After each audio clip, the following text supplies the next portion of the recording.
Buongiorno a tutti, benvenuti nella sala stampa dell'Orogel Stadium di Numanuzzi. Quest'oggi siamo qui per la conferenza pre-partita di Pescara-Cesena, gara valida per la prima giornata del campionato Serie B KT 2025-2026. Con noi è presente mister Michele Mignani. Prego per le domande. Ciao mister, buongiorno. Buongiorno a tutti. Allora, da domani sera si comincia davvero a fare sul serio. A me sono concesso che insomma la Coppa Italia col Pisa non fosse una partita importante, come in effetti invece era. Allora, che Cesena ti aspetti, perché a questo punto anche con gli ultimi inserimenti, insomma, la rosa, non dico che è completa del tutto, ma insomma ha subito un bello stravolgimento con l'arrivo di una decina di nuovi giocatori. Ecco. Che Cesena dobbiamo attenderci, se bello come quello che ha affrontato il Pisa, come? Ma io tanto sono contento che cominci il campionato, perché adesso è una quarantina di giorni che lavoriamo e le partite che contano sono quelle che poi danno il sapore al nostro lavoro, e spero che sia lo stesso pensiero dei ragazzi. Mi aspetto un Cesena che faccia prestazione. Io quello che voglio è la prestazione, portare in campo per quei 90, 95, 100 minuti che saranno grande concentrazione, grande attenzione, grande intensità, che sono poi le cose su cui lavoriamo durante la settimana, per cui io voglio quello come base, e poi il resto, il bel gioco a volte c'è, a volte non c'è, il resto a volte dipende anche dalla serata e dall'avversario, non può sempre dipendere solo da te, dipende da te. Quando sei tu contro te stesso, quando c'è di mezzo un avversario, c'è anche l'avversario. Ecco appunto l'avversario, seconda volta di fila che giocate con la vincente del playoff di C dell'anno precedente. Cambia il contesto, perché l'anno scorso c'era uno stadio che vi accoglieva carico, entusiasta e trascinante.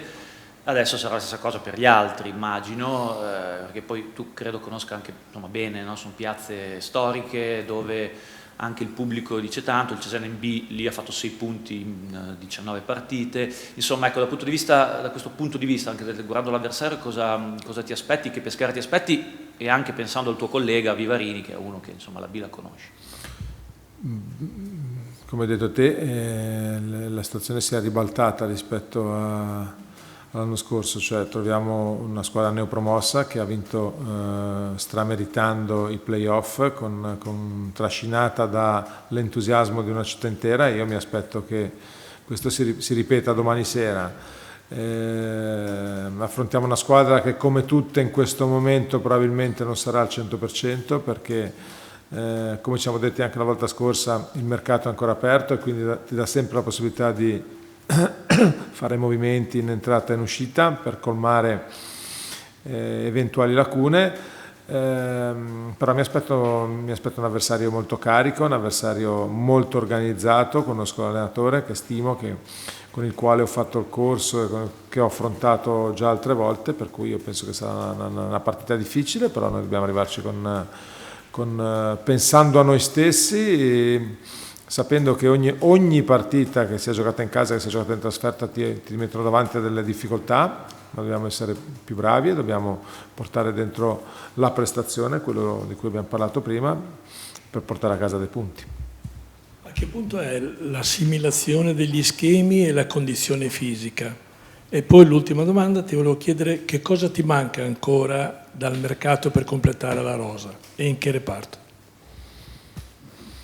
Ma per quanto riguarda la condizione non, per quanto siano 40 giorni che ci alleniamo, ma sono le partite che poi danno la condizione ai calciatori, quindi secondo me buona parte delle squadre raggiungerà la miglior condizione tra la terza, la quarta e la quinta giornata del campionato, chi più chi meno. Poi ripeto, il mercato è sempre aperto, quindi a volte ti arrivano giocatori, come è successo a noi, in maniera scaglionata, e quindi non sono tutti allineati sotto l'aspetto della preparazione. Sotto l'aspetto tattico abbiamo avuto la fortuna di ripartire soprattutto nella colonna portante della squadra, con buona parte dei giocatori che avevamo lo scorso anno, quindi questo ti porta dei vantaggi.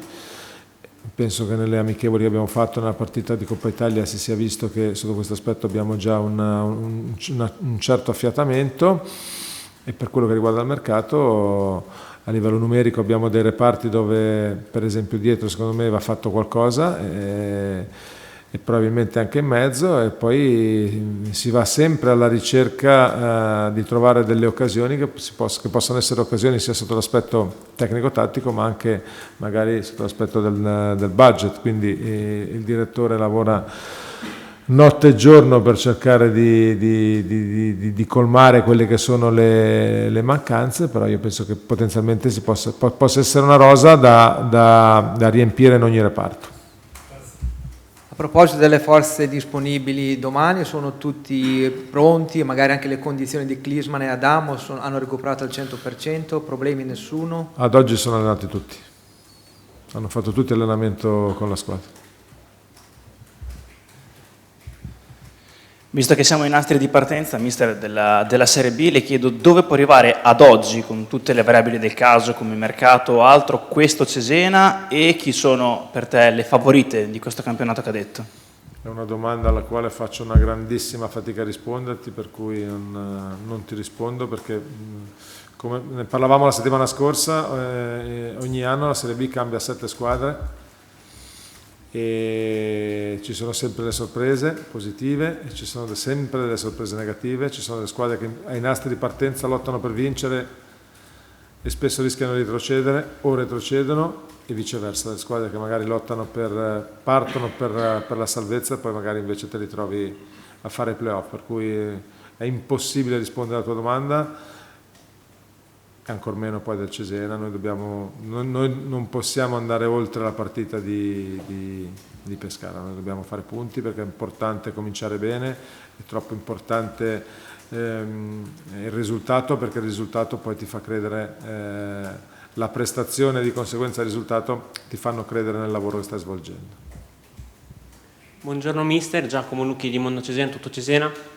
Ti volevo chiedere un po' come hai trovato Olivieri, l'ultimo acquisto che appunto è arrivato l'altro ieri, che ha fatto in attesa dello svincolo preparazione da solo. Ti volevo chiedere come l'hai trovato anche nel gruppo. È un ragazzo che sta bene, che sprizza entusiasmo e voglia di giocare a tutti i pori. È chiaro che non può avere grande minutaggio, perché purtroppo per la vicenda triestina ha dovuto aspettare tempo prima di poter accasarsi in un'altra squadra, quindi però quando arriva gente nuova porta entusiasmo, porta energia, per cui viene con noi a Pescara e secondo me potrebbe anche giocare magari qualche minuto.